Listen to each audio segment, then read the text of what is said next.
Mantan Kabareskrim Komjen, Purnawirawan, Susno 2J meminta Kapolri mencopot Kapolres di Cirebon berinisial R, pada kasus Vina Cirebon. Susno 2J kecewa lantaran mengalami hal tak mengenakan dan diduga Kapolres inisial R itu telah melakukan intimidasi. Kapolres berinisial R itu, kata Susno 2J, berpangkat AKBP. Dengan adanya tim Sus Mabes Polri, Susno meyakini bahwa Polri dan elit-elitnya sudah mulai berubah. Sebenarnya runtutan ceritanya gimana sih Pak? Ya saya kaget berubah. Karena apa ya? Saya ini kan polisi, pensiunan perwira tinggi.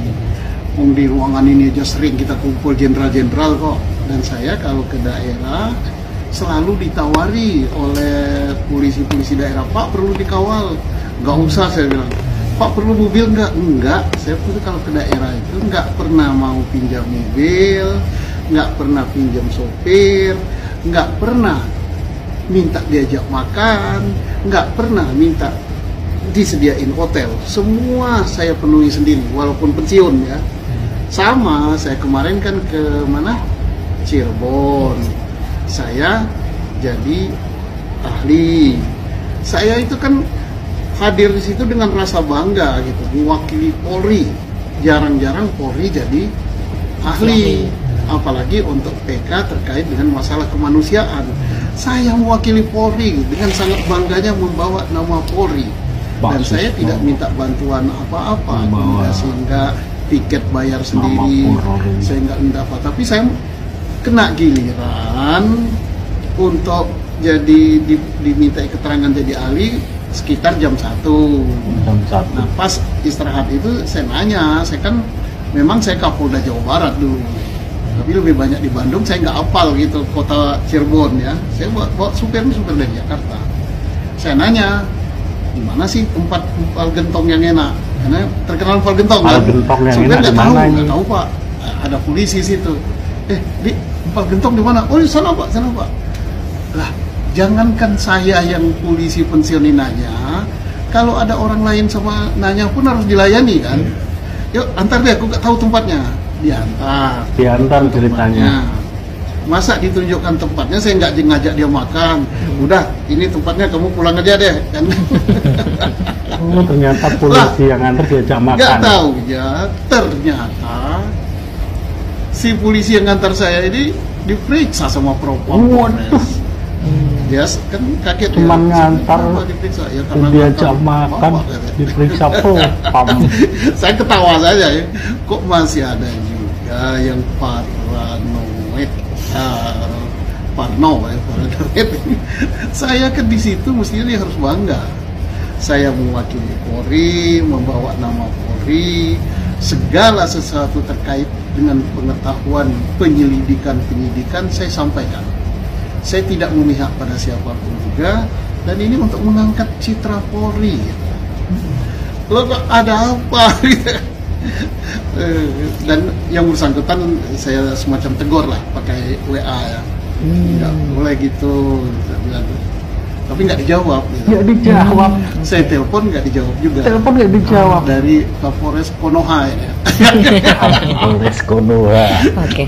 Nah, tapi dari sejauh mungkin yang Bapak ketahui gitu, dari polisi yang diperiksa di Propam ini atas panggilannya ini atas panggilan apa gitu Pak? Kan panggilan resmi ya berarti ya dari Propam. Nah, pemeriksaannya ini apa gitu Pak? Biasanya saya nggak tahu ada dia dipanggil katanya atas perintah R, atas perintah Bapak R, dia diperiksa Propam. Saya yang memberitahu saya itu setelah selesai. Saya bilang masa gitu?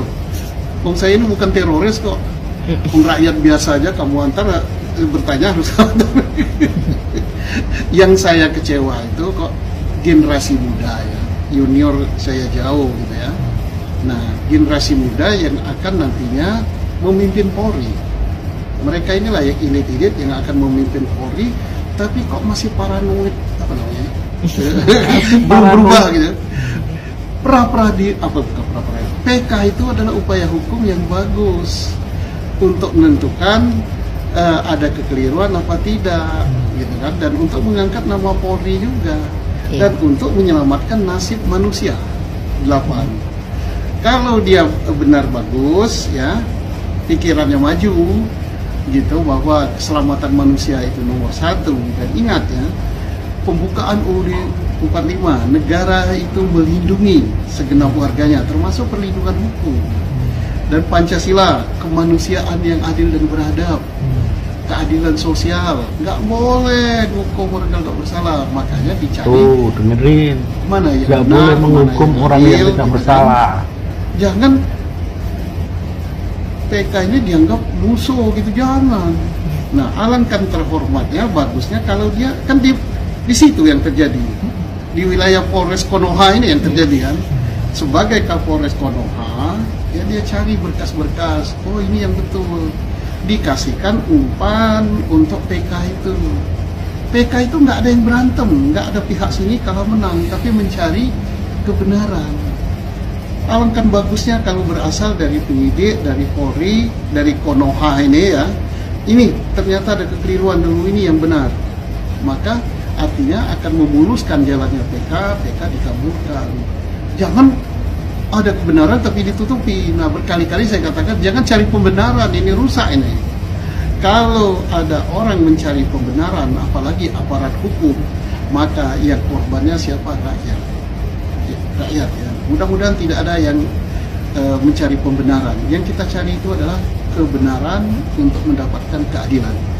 Ya, saya minta dengan pimpinan Polri yang tahu mereka junior saya semua untuk diperhatikanlah si R ini. Bila perlu dipanggil gitu, diarahkan supaya sininya berubah. Berpikir berubah, jangan lagi ingin mencari pembenaran ya. Nggak bagus gitu. Saya ini seniornya gitu.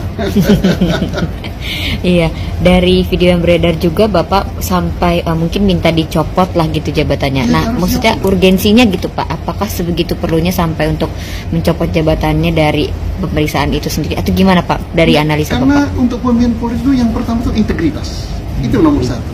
Integritas, dia itu adalah pelindung, pengayom dan penegak hukum. Itu tugas pokoknya. Kalau gini dia bukan penegak hukum. Orang baru dipanggil jadi ahli untuk cari kebenaran, dia nggak boleh kan. Dia bukan menegakkan hukum ini. Nah, ya kalau pimpinannya aja bukan penegak hukum, ya kacau ini. Makanya saya minta copot itu dalam rangka pembinaan. Nah, gitu. Diajari lagi, nggak boleh begitu. Jadi belum tentu orang dicopot itu untuk disengsarakan. Dan saya berharap supaya siapapun yang hadir di forum PK ini, penggugat, tergugat jaksa, hakim, dan halayak ramai harus satu tujuan, ya, cari kebenaran. Jangan cari pembenaran. Selama kita cari pembenaran bahwa itu gini alasan ini alasan ini, maka satu yang kita dapat apa dosa. Ya. Kedua, kasihan anak bangsa, anak orang yang nggak bersalah dihukum. Kalau ada yang bersalah bebas, kasihan. Tapi kalau kita ngeyel-ngeyelan cari pembenaran, saya pulang saja ngapain. Saya nggak mau. Tapi kalau kita cari kebenaran, tidak ada yang ngotot. Bila perlu saling diskusi. Jaksanya datangi meja penggugat, gimana ini, gimana, yang mana? Oh ini gimana. Nah, kalau gitu, udahlah nggak usah lama-lama PK ini. Keluarin aja. Jangan kita ribut mempersoalkan ini masuk hukum apa tidak, ini sudah dibahas tidak. Masalahnya bukan itu. Masalahnya bukan itu. Orang yang di dalam yang terkurung itu pelaku apa bukan? Iya, kalau kita ini hukum, ini udah lewat hari, adalah dosa tanggung. Siap teman-teman. Tanggung supir gitu. Tanggung supir. Dan aku lebih bagus kalau hanya memperdebatkan hukum tidak hukum segala macam, lebih bagus aku pulang aja.